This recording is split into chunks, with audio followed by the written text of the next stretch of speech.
Amis des caméras microscopes, bonjour. Je vous ai déjà montré plusieurs fois dans des vidéos des petits systèmes de caméras avec visualisation intégrée qui permettent de grossir assez facilement une image, et ce qui est ma foi bien utile, d'abord parce que, comme on le sait bien, de plus en plus les circuits électroniques deviennent de plus en plus petits, et aussi pour beaucoup avec l'âge, la vue s'améliore pas.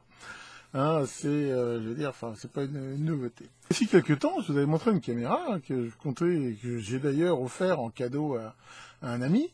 Mais voilà, je vous l'avais montré et c'était une caméra qui était déjà, ma foi, d'excellente qualité, mais c'était un système, je veux dire, qui était relativement petit, avec une optique un petit peu limitée et qui n'était que le bloc caméra, c'est-à-dire qu'il fallait la brancher après sur un écran.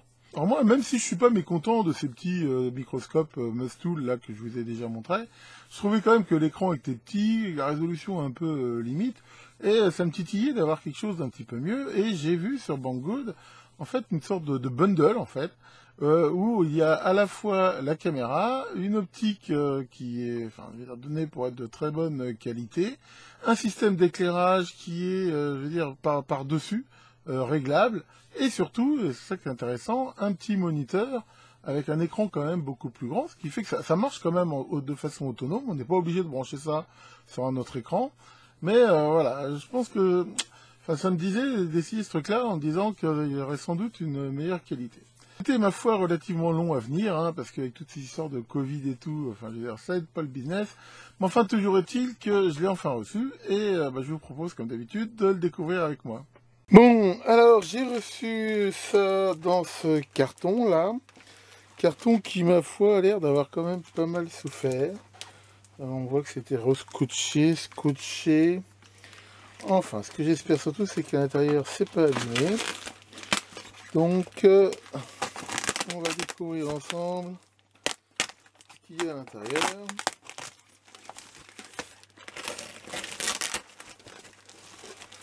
Manifestement, il y a plusieurs choses.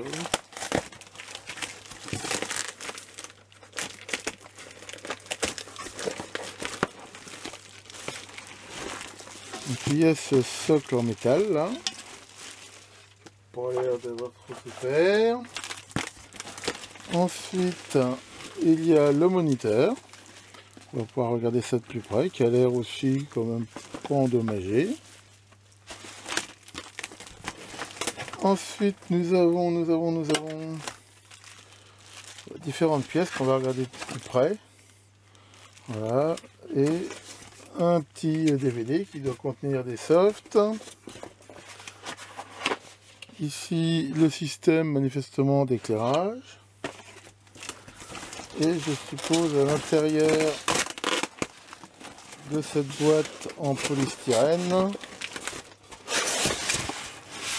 voilà l'ensemble ici du microscope, qui, ma foi, grâce à cet emballage, n'a pas l'air d'avoir trop souffert. Alors, on va regarder ça de plus près. Alors, globalement, on peut dire que ce kit, en fait, est constitué de 3 éléments distincts, qui pourraient même être vendus séparément. Il y a d'abord tout le système de caméra, donc qui est constitué de ce socle-là, en aluminium moulé, hein, qui est, ma foi, de bonne qualité, hein, je vous ai montré au déballage, et de tous les accessoires qu'il y a ici. Ces accessoires, il y a un user manual, qui est en anglais, il n'est pas en français, enfin voilà, qui explique un petit peu comment ça fonctionne. Le bloc caméra ici contient toute l'électronique.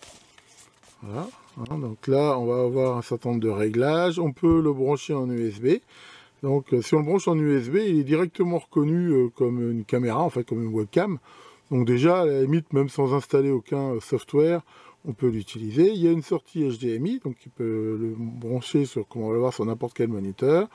On peut y mettre une carte SD qui permet éventuellement, si on veut prendre des photos, d'enregistrer. Et là, donc, un certain nombre de commandes. Et là, une alimentation 12 volts. Ici, donc, il y a un cache, mais qui protège, en fait, le capteur d'image. Voilà, je ne sais pas si on le voit bien, là. Voilà. Et ce capteur d'image, bien sûr, il n'est pas utilisable directement. Il faut lui adjoindre une optique. Voilà, ça je vais le remettre là en attendant. Et cette optique, elle est ici, elle est très lourde. C'est plutôt, à mon avis, un gage de qualité. Voilà. Et cette optique, voilà, on voit qu'il y a un réglage ici de focale, je pense, hein, de faire un petit peu office de zoom. On a là ce cache qui protège et à mon avis permet de le brancher là sur la caméra en le vissant donc à la place. Voilà.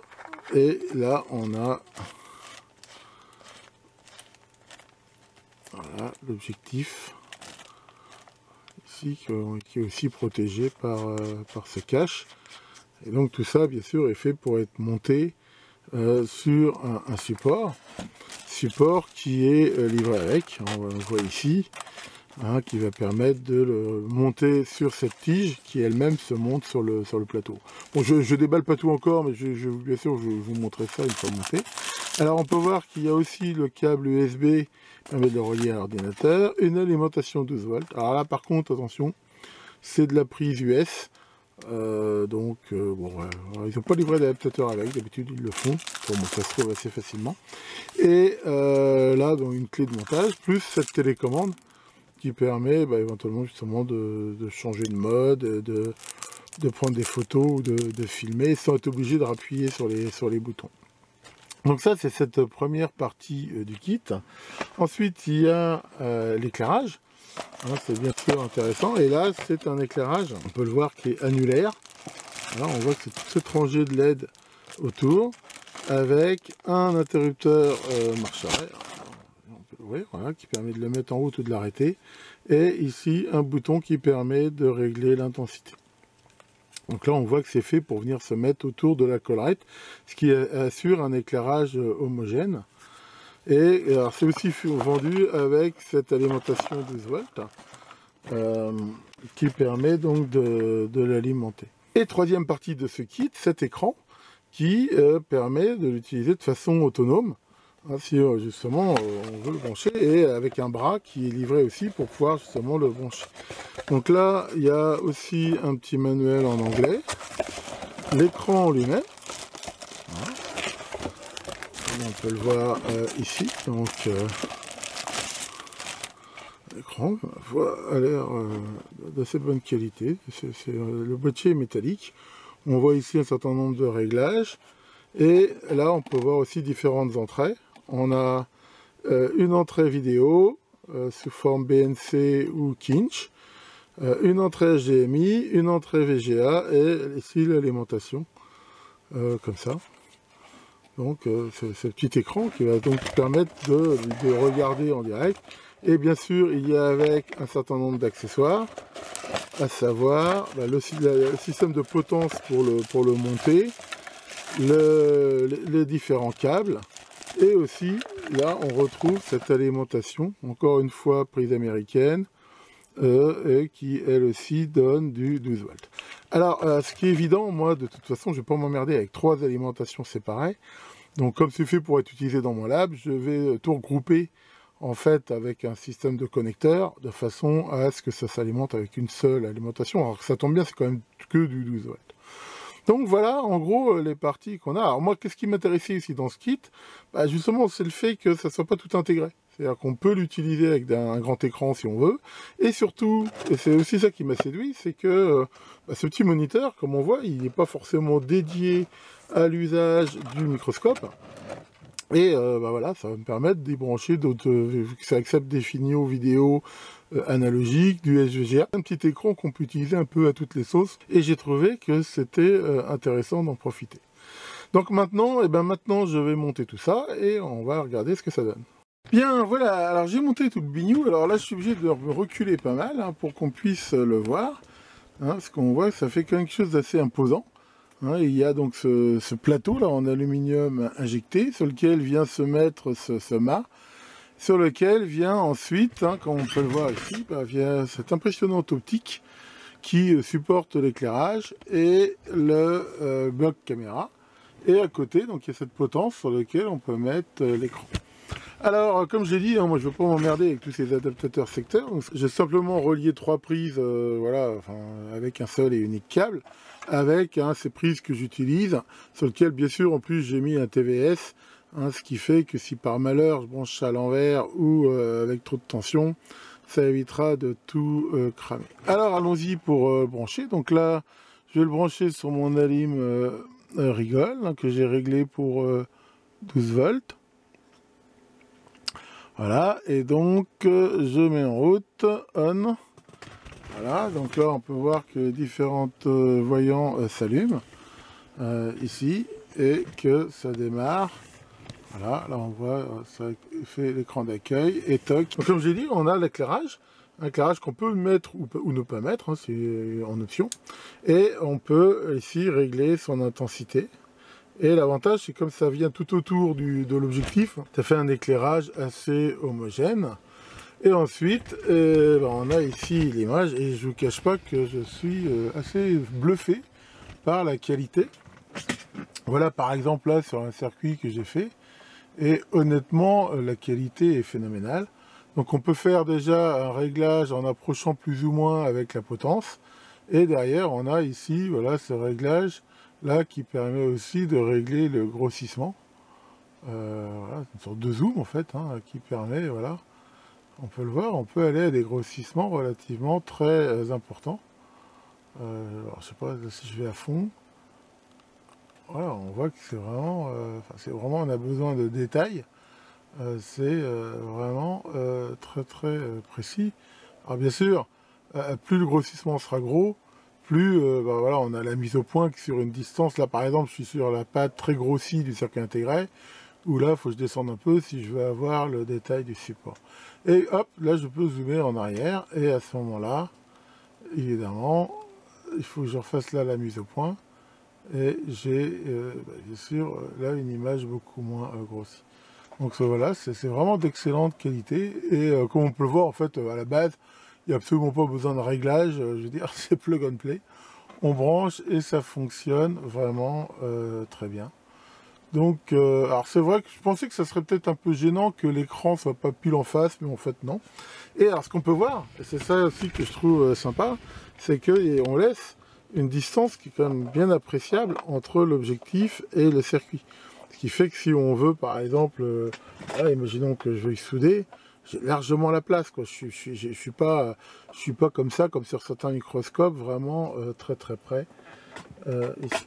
Donc, alors c'est sûr que c'est plus cher que les petits microscopes que je vous avais déjà montrés, mais il n'y a pas photo. Enfin, je veux dire, on peut voir que la qualité de l'image, ça joue pas dans la même cour. C'est vraiment un truc au-dessus. Et là, en même temps, l'écran est relativement petit, même si la résolution est très bonne. Mais c'est une sortie HDMI. Si vous voulez brancher ça sur un splitter et mettre ça sur une télé, il n'y a vraiment pas de problème. Puis en même temps, ce qui est bien intéressant, c'est que on peut très facilement changer le grossissement, comme on peut le voir. Voilà, c'est quelque chose qui se fait très très rapidement. Alors bien sûr, au grossissement maximum, comme on peut le voir, la distance, qui est logique, là, elle change un petit peu. On voit que je suis un petit peu plus près du circuit, mais pas tant que ça. À la limite, ça ne m'empêcherait quand même pas là de pouvoir travailler dessus. Donc pour tout ce qui va être SMS et des trucs comme ça, recherche de court-circuit, ça va vraiment être vraiment cool. Alors, tiens, allez, pour terminer, justement, je vais le brancher sur le PC et on va voir un peu ce que ça donne. Donc voilà, là je l'ai branché donc sur le USB directement sur mon PC, et j'utilise le soft standard qui est livré avec Windows, ça s'appelle Camera. J'ai installé absolument aucun driver, aucun soft, rien du tout, et là encore on peut voir l'extraordinaire qualité d'image. Vraiment, c'est impressionnant. Donc là, je suis avec un grossissement relativement faible, mais voilà, je vais me mettre au max pour voir. Donc voilà, ici, on peut vraiment voir, encore une fois, que c'est vraiment excellent. Et bien sûr, pour tout ce qui est maintenant circuit, SMD et tout ça, voilà, là, si j'ai un doute sur les soudures ou autre, je peux vraiment regarder ça. Donc vraiment, une qualité vraiment au top, il n'y a rien à dire. Non, alors que penser de cette caméra? Eh bien, plutôt du bien. Là, je lui donne vraiment moins 18. Alors, c'est vrai que c'est relativement cher. Enfin, je veux dire, ça coûte dans les 260 €. Alors, attention, c'est comme d'habitude. J'évite d'habitude de donner des prix dans les vidéos. Pourquoi? Parce que, je veux dire, les prix, ça varie. Parce que des fois, il y a des promos. Enfin, c'est assez variable. Enfin voilà, actuellement, je veux dire, c'est le prix auquel c'est. Alors ça peut paraître relativement élevé, mais d'un autre côté, je pense qu'on est d'une qualité qui, enfin, pour moi, c'est quasiment du matériel professionnel. Il n'y a pas de jeu dans les montages. On voit que la vis là, ça tourne. Enfin, je veux dire, ça fait vraiment pas toc du tout. D'ailleurs, l'optique est bonne. Enfin, rien que son poids, ça montre que c'est quand même quelque chose vraiment de qualité. Et comme on peut le voir, la qualité de l'image est vraiment excellente. Donc vraiment, c'est pour moi une très bonne pièce et je pense que ça va un petit peu me changer la vie parce que enfin, c'est quand même un niveau au-dessus, hein, au niveau qualité, des petits trucs que je vous avais montrés, bon, qui ont quand même, faut reconnaître l'avantage d'être moins cher. C'est toujours pareil, il faut toujours regarder le côté qualité-prix. Alors qu'est-ce que j'ai trouvé de moins bien sur ce truc? Bah, c'est vrai que c'est un peu dommage qu'ils donnent d'office 3 alimentations. Alors en même temps, c'est des aliments américaines. Alors d'habitude, ils donnent des adaptateurs, là, il n'y en avait pas. Et puis, bah, ça fait, enfin, 3 alim secteurs, c'est pas terrible. Donc en fait, on voit que c'est très très facile, en fait, de fabriquer un petit cordon. Surtout qu'à la fin, la consommation totale, elle est de moins de 1 ampère. C'est-à-dire même en mettant l'allumage à fond, j'ai jamais dépassé dans les 800-900 milliampères et encore. Ce qui fait que voilà, avec une ligne de 1 ou 2 ampères, ce qui est assez courant, 12 volts, ça le fait largement. Donc voilà, moi je vous conseille plutôt de vous bricoler ça. Après, enfin si vous voulez garder les alimes donnés avec, à mon avis, ça fonctionne aussi très bien, il n'y a pas de souci. Enfin voilà, je trouve ça un petit peu lourdingue d'avoir ces 3 alimentations. Alors le soft qui est livré avec, je ne vais pas vous le montrer, je l'ai regardé, sauf qu'il existe en chinois et d'après ce que j'ai pu voir en anglais. Bon, alors, enfin, en gros, c'est un soft de traitement d'image qui offre quand même alors, de la possibilité de prise de vue et tout ça. Mais enfin, je veux dire, le soft caméra de Windows, il permet ça aussi de base. Hein, je veux dire, voilà, sans rien installer. Par contre, il y a des fonctions éventuellement de mesure. Donc ça peut peut-être être intéressant pour certains. Alors, il faut le calibrer, mais une fois qu'il est calibré, bien sûr, pour un taux de grossissement donné, il va permettre de faire des mesures. Et alors, pour certaines applications, je pense que ça peut être utile. Enfin, pour moi, l'usage que j'en ai, je pense pas que ça soit particulièrement. Donc, comme d'habitude, hein, je mettrai le lien sur le Bignou en commentaire de la vidéo. Tiens, Maurice, je tes couilles. Qu'est-ce que ça veut dire, je tes couilles? Bah, c'est un nouveau mot que j'ai inventé. C'est à mi-chemin entre je t'écoute et je m'en bats les couilles. Qu'est-ce que tu veux me dire? Tu veux savoir si on peut quand même faire l'amour pendant le confinement? Bah oui, on peut, mais pas plus de 6. Bah, pas plus de 6. Bah oui, il va falloir revoir tes invitations de partout à la baisse. Qu'est-ce que tu veux? C'est dur pour tout le monde. Ok, j'en profite pour vous rappeler que je fais un petit live samedi prochain, le 7 novembre à 21h. Donc si vous voulez discuter un petit peu de technique avec moi, ça sera avec plaisir. Donc voilà, j'espère que ce confinement est quand même pas trop dur. Je vous souhaite à tous une bonne semaine et à très bientôt pour de nouvelles vidéos.